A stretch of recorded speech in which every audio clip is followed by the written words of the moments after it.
চোরদের হাত কাটার শাস্তি কি খুব কঠোর নয়? মোটেই কঠোর না।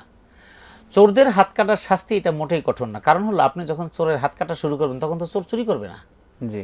১ নাম্বার। ২ নম্বর কথা হলো কি, আমাদের এই মানে চর্চাগুলো একজনের নাই। হাত কাটলেন আপনি, পরবর্তীতে অন্যরা সতর্ক হয়ে যাবে। কিন্তু এই যে হাত কাটবো কি, হাত কাটার ব্যাপারে চুরি করছি হাত কেটে দিব তা কিন্তু না। সাবধান করা। না, এখানে বিষয় আছে, এখানে আইনি বিষয় আছে, শরিয়া। সেটা হলো একজন চোর যখন চুরি করবে তখন আদালতে তাকে তোলার পরে প্রথম এটাকে দেখতে হবে সে চুরিটা করলো কারণটা কি, অভাবে না স্বভাবে। যদি সে অভাবে চুরি করে থাকে তাহলে এটা দায় দায়িত্ব বর্তাবে বাইতুল মালের উপরে। অর্থাৎ আমাদের দেশে ইসলামিক হুকুমত নেই, এখানে বাইতুল মাল বাদ। অর্থাৎ চোরের শাস্তি হাত কাটা, এটাকে যদি নিশ্চিত করতে হয় তাহলে এটা দেখতে হবে চোর চুরি করলো কী কারণে। একটা ছেলে পুরীর দোকান থেকে পুরি নিয়ে দৌড় দিছে, এখন তাকে ধরা হলো। ধরার পর জিজ্ঞেস করলো তুমি কী নিয়েছো? পুরি নিয়েছে।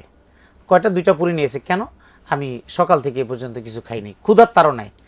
এখন এই ক্ষুধার তাড়নায় সেই লোকটা যে চুরি করলো, এই এলাকার দায়িত্ব কি? কমিশনার আছে, এই এলাকার চেয়ারম্যান আছে, মেম্বার আছে, এখানকার এমপি আছে, এখানকার পুলিশ প্রশাসন আছে, এখানকার বিভিন্ন সরকারি মন্ত্রণালয়ের বিভিন্ন ব্যক্তিরা আছে, ইউনো আছে, টিউনো আছে।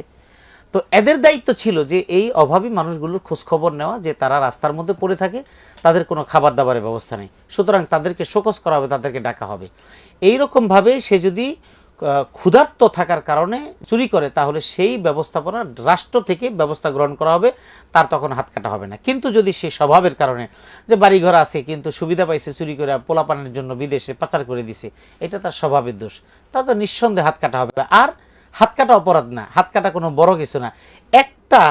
একটা কর্মকর্তার হাত যদি কাটা হয় দেখবেন আর জীবনে কোনোদিন আর কেউ হাত চুরি করার সাহস পাবে না। আমি কথা প্রসঙ্গে বলছি, আমাদের একটা রানিং ইস্যু যেটা মাগুরার আসিয়া, একটা ছোট্ট আমাদের বোন, সে যে ধর্ষণের শিকার হয়ে মারা গেল, আপনি কি মনে করেন যে এটা একদিনে হয়েছে?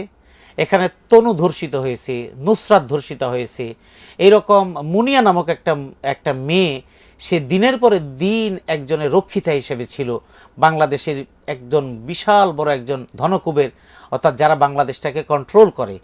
কিন্তু তাকে হত্যা করার পরে বিভিন্ন থানা, পুলিশ, যা বলেন, মন্ত্রী, বিভিন্ন জায়গায় টাকা ছড়াছড়ি অভাব নেই দিয়েছে, মুহূর্তের মধ্যে সব কিছু গায়েব হয়ে গেছে। যদি একটা হত্যাকাণ্ডের, একটা ধর্ষণের বিচার হতো তাহলে কি আপনি মনে করেন আর জীবনে কেউ ধর্ষণ করার সাহস পেত? শুধু না, আজকে যদি রাষ্ট্রের থেকে ঘোষণা করা হয় যে ধর্ষকের শাস্তি হবে তার যৌন শক্তিটাকে শেষ করে দেওয়া, অথবা তাকে পঙ্গু করে দেওয়া, অথবা তাকে হত্যাকাণ্ড করা, আর একটা ধর্ষণ হবে না, এবং বাস্তবায়ন যদি শুরু হয়ে যায় তাহলে ভুলেও কেউ কোনোদিন ধর্ষণ করবে না।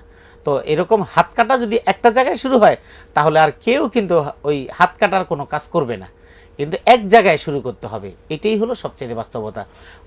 প্রসঙ্গক্রমে বলি, আফগানিস্তানে তালেবান সরকার এখন ক্ষমতাসীন, কই সেখানে তো মানুষ পলিথিনের মধ্যে করে টাকা নিয়ে হেঁটে যাচ্ছে, কই তো কেউ থাবা দিতে সুযোগ পাচ্ছে না।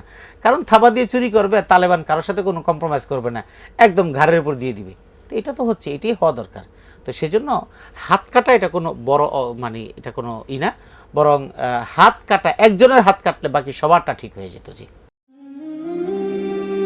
হেভেন টিভি, জান্নাতি আহ্বানী প্রতিক্ষণ।